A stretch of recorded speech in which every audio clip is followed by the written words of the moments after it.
Alright guys, yan kakauwi ko lang, kakatapos lang ng shift. Kitang kita naman, first day of snow ngayon dito sa Tennessee. Dito sa area namin, dito sa Pulaski. So yan, dito na tayo, malapit tayo sa bahay. May snow, sarap yun. Tara guys, labas tayo. Tignan natin ng nangyari. Buong gabi nag-snow eh. Yan. Napakakapal ng snow. Dahan-dahan baka madulas. Go first and then I'll go next. Ayan, tuloy-tuloy pa rin. Am I going? Ang snow, oo. Ito si Mrs. Tara. Okay guys, ayan, kita nyo naman. Oh my God! Ang kapal na pala. Wala, tingnan mo yung kotse namin. Wala na. Ayan. Last year nag-snow naman nung bagong dating kami dito sa US. Pero hindi ganito kakapal. Grabe, ang ganda. So, nandito tayo ngayon guys sa Pulaski, Tennessee. Yan, baka magtaka kayo kasi last year nung nag-arrive kami dito sa US, sa kami, di ba? Columbia, Tennessee. So, yun yung first na city na natira namin dito sa US. So, nangyari, nakalipat kami dito sa Pulaski and may mga reasons kung bakit yun ang pag-uusapan natin, no? Napaganda kasi syempre dapat ang priority lagi makapag-ipon, diba? Makasave ng pinagtatrabahuhan natin, pinaghihirapan natin. Kaya awa ng Diyos, nakalipat na kami dito at medyo maganda naman ang trabaho. So maya pag-usapan natin yan guys. Ang maganda kasi dito sa nalipatan namin, yung bahay na nakuha namin is napakalapit lang sa facility na pinagtatrabaho ko ngayon. So, ayan, makikita nyo. Andyan lang ang nursing facility na pinapasukan ko everyday. So, pwede ko lakarin.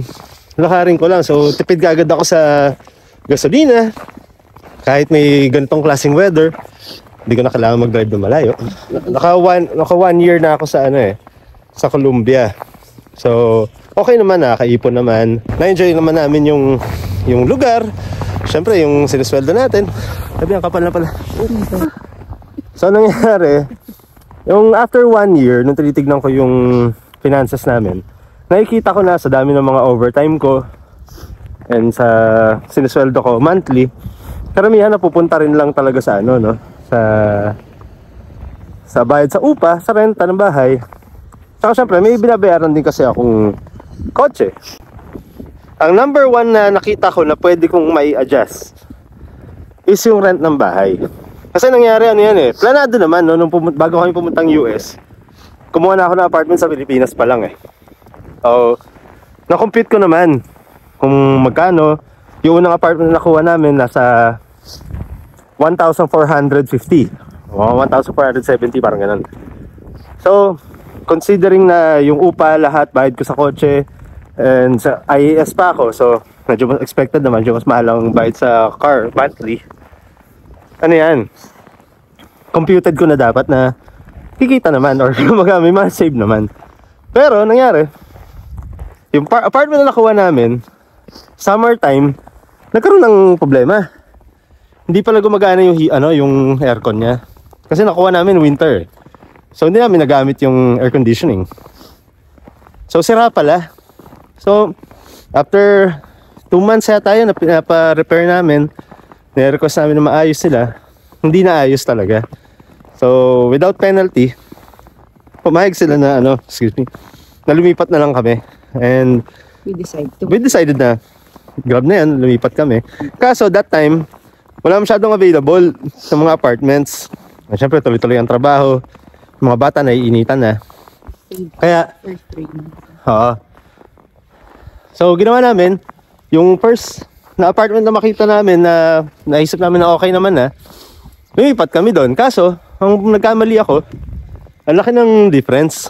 So, yung 1,450 ko, 1,470 ko, naging almost 1,900, no? Kasi, 1,800 something Plus, syempre, tubig pa, utilities, gano'n. So, parang sumobrang laki. Feeling ko sumobrang laki. 3 years kasi contract ko dito Kaya sabi ko kay Mrs., parang maganda ma-utilize natin yung 2 more years kung makahanap tayo ng either mas murang apartment within the same area or makalipat ng ibang part of Tennessee. Tennessee pa rin naman, tsaka within the same company pa rin naman ako. So wala akong binrake na contract. Tinuloy ko yung kontrata ko with my employer, no? And ang kagandahan lang doon, nakaswerte ako kasi hindi talaga siya they don't allow talaga kadalasan yung mga transfers. Kung saan ka na-assign, usually tatapusin mo na talaga yung contract mo doon.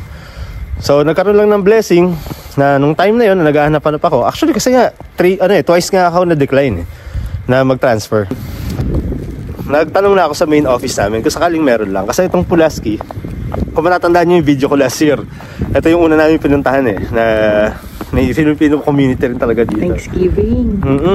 Thanksgiving yung video ko, makikita nyo. And nakita ko talaga yung ganda ng setup dito kasi yung mga kasama namin Pilipino, meron kasi dito mga townhouses and mga houses, duplex na mga bahay na malapit lang sa facility, within the area lang. Sa cost of living, mas kumbaga ideal, lalo na sa mga bagong dating na katulad ko nun. Kasi we're living in a much bigger city nun, which is in Columbia, na expected talaga na medyo mas mataas ang cost of living. Syempre, kung saan kayo unang napunta, okay yan, you make the most out of it. Save kayo, trabaho kayo. Then, habang nandito na kayo, mas dyan na kayo makakapagtanong-tanong talaga kung saan yung mas murang tirahan, maganda ba yung community, safe ba, ano ba yung mga options na available for you. Naging persistent lang ako sa pag-i-inquire. At the end of it, sabi, sige, mag-apply ka, interviewing ka, pagka tinanggap ka ng isa pang facility, which is under the same company, consider natin, tignan natin. No? Kasi ang maganda talaga, kasi same naman yung salary ko, under the same company, pero yung expenses ko, bababa, at malaki ang baba. Kasi sabi ko nga sa inyo, almost 1,900 na yung binabayaran ko sa $1,800 yung sa apartment ko nun. And nung nakalipat ako, half kagad yung nasave ko sa renta. Malaking bagay kasi makapag-ipon ka, mailalaan mo sa ibang bagay tulad ng mga insurance ko, mas magandang klaseng insurance na kuha ko. Going back, ang naging parang pinaka-highlight, kumbaga, ng 1 year namin dito, first year namin dito sa US, is yung paglipat namin ng town. May mga pros and cons yan. Galing kami sa bigger city, marami kang options. Maliban sa Walmart, may Kroger, Piggly Wiggly, marami kang pasyalan, malapit lang Spring Hill. So, may mga shops and pasyalan na pwede kang puntahan talaga. Marami kang options. Ano yung kailangan mo, madali lang, mahanap. Kasi nasa big city ka, bigger city ka, compared sa small town na nilipatan namin ngayon. Syempre, on the other side, medyo mas magastos. Kasi every time lalabas ka, syempre, lalo may pamilya ka, sa amin lalo may pamilya, kakain ka, lalabas ka, kung mas madalas kang mamasyal, syempre, mas madalas ka rin gumastos. So sa akin, ang ginawa ko lang for the first year ng stay ko dito sa US, syempre, maliban sa pag-adjust, kasi yun naman talaga unan yung gagawin dyan, mag-a-adjust kayo kung saan kayo na-assign, no? Then, within the first year, ginawa ko lang, within the first year, syempre, ina-assess mo rin kung nakakapag-save ka ba, diba, enough ba yung kinikita mo, diba? Para sa amin lang, naisip lang namin kasi malaking factor talaga yung binabayad namin sa rent ng bahay. So, compared kasi sa nilipatan namin, half the price kagad Kalahati kagad yung masisave ko, which is malaking bagay, lalo kung nagsisimula ka dito sa US. At naisip namin, kung mga kailangan naman namin pumasyal, hindi kailangan ganun kadalas, pero pagpapasyal kami, halimbawa, 1 hour drive lang going to Alabama kasi sa amin from dito sa nalipatan namin. Pwede naman kami mag-drive lang, weekend or talagang wala kaming gawa ng araw yan. Sige, pasyal tayo. Same as, pwede rin kayo mag-drive going to Columbia o mag-drive going to Lawrenceburg. Marami naman pwedeng gawin Siyempre, hindi lang within the small town kasi dito talaga limited lang. Pero kumbaga, mas ma-plan out namin. Ito, lalakad tayo. Sige, may budget tayo. Sige, gawin natin. Yung nakita kong advantage doon is yung, hindi naman sa pilitan, pero kumbaga makakapag-save ka talaga. Kasi wala ka naman masyadong gagawin Diba? Kung gagastos man kayo, planuhin. No? Unlike, pagka very accessible kasi lahat, minsan maisip mo lang, tara, kain tayo sa ganito. Tara, punta natin to. Tignan natin to. Although, syempre, alam ko naman, nasa self-control nyo pa rin yan. So, sa amin lang yun. Sinasabi ko lang, share ko lang yun sa amin, sa experience namin, na malaking bagay pa rin makapag-save ako. So, for now, yun nga, 1 year, hindi ako nakapagawa ng video. This is the first video ulit na nilabas ko sa Big Daddy RN. And susundan na natin to. No? So, kaya ko lang naman ginawa 1 year para to gain enough experience. Kumbaga, para may mga ma-share din ako sa inyo na actual na naging experience ko sa work dito sa US and sa actual na pag-a-adjust namin.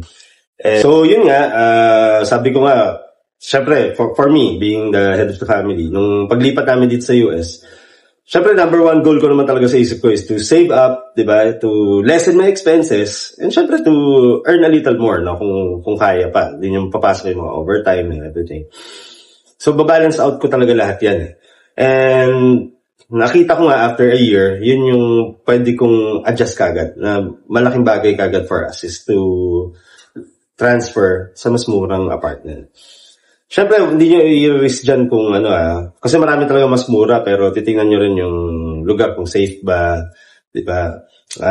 Kamusta yung access nyo sa hospital and everything. Yun yung normal naman na assess nyo yan. Huwag naman yung laging, mas mura lang, lipat na kagad ako. Siyempre, hindi naman ganun. So ito, matagal naman namin pinag-isipan to. At ang maganda kasi dito, may mga neighbors kami na mga Filipino nurses din. Kaya, ang dami nilang nabigay na input sa amin bago kami lumipat. Okay guys, so for our next video, pag-usapan naman natin kung kamusta yung naging trabaho ko for the first year na nandito ako sa US, no? Kung kamusta ba yung work, saang area ba ako nalagay, day shift, night shift, kamusta yung mga workmates ko, mga pasyente. So yan naman yung pag-usapan natin, no? Yung adjustment period for the first year. Okay? So, till next time guys, again, thank you for listening. Always remember, wag na wag niyong kakalimutan ang dapat niyong tatandaan. Thank you guys. Babush!